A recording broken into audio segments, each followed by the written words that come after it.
देखो पढ़ना क्या, आर्टिकल 6 क्या पढ़ना है, आर्टिकल 6। आर्टिकल का मतलब होता है अनुच्छेद 6। अनुच्छेद 6 देखो क्या पढ़ना है, अनुच्छेद 6। अनुच्छेद 6 क्या कहता है, देखो अनुच्छेद 6 में मुख्य रूप से जिस समय भारत और पाकिस्तान अलग हुआ था ना हमारा देश, ठीक है, भारत और ठीक है, भारत से क्या हुआ था, पहले भारत और पाकिस्तान एक ही देश था। जब वो अलग हुआ था तो हमारे संविधान के अनुसार अनुच्छेद 6 क्या कहता है कि भारत और मुख्य रूप से क्या हुआ, भारत और पाकिस्तान का विभाजन हुआ। क्या हुआ रे, भारत और पाकिस्तान का विभाजन हुआ।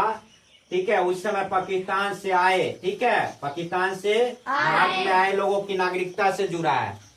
जब विभाजन हो गया तो पाकिस्तान से जो भारत आया था ना लोग, उसके नागरिकता से, मतलब यहाँ का भारत का नागरिकता से जुड़ा हुआ है कौन, अनुच्छेद 6। समझ में आ रहा है बात? Yes sir. इसके अंतर्गत आता क्या, सो देखो इसके अंतर्गत विभाजन के समय पाकिस्तान से आज विस्थापितों का मतलब क्या, एक स्थान से जो दूसरे स्थान लोग चले आते हैं ना, तो उससे विस्थापित करते हैं। क्या कहते हैं, विस्थापित। भारत का नागरिक बनने का अधिकार, भारत का नागरिक बनने का अधिकार देता है। क्या देता है, भारत का नागरिक बनने का अधिकार देता है। जिसमें 19 जुलाई, जिसमें क्या है 19 जुलाई 1900, ठीक है, 48 की तारीख सबसे महत्वपूर्ण है।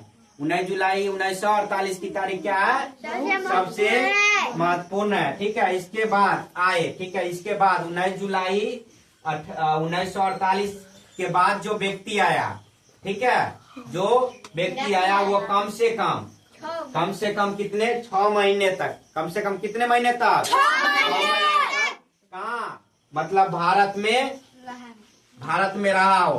और उसके लिए भारत की नागरिकता प्रदान करने के लिए भारत सरकार के अधिकारी के पास उसे क्या देना पड़ता था, आवेदन। क्या देना पड़ता था,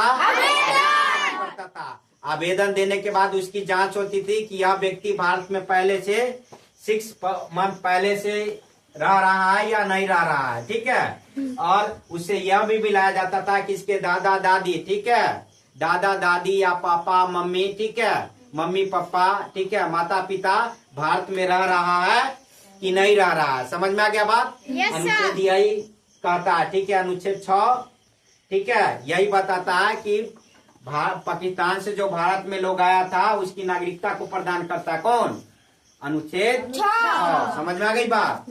ठीक।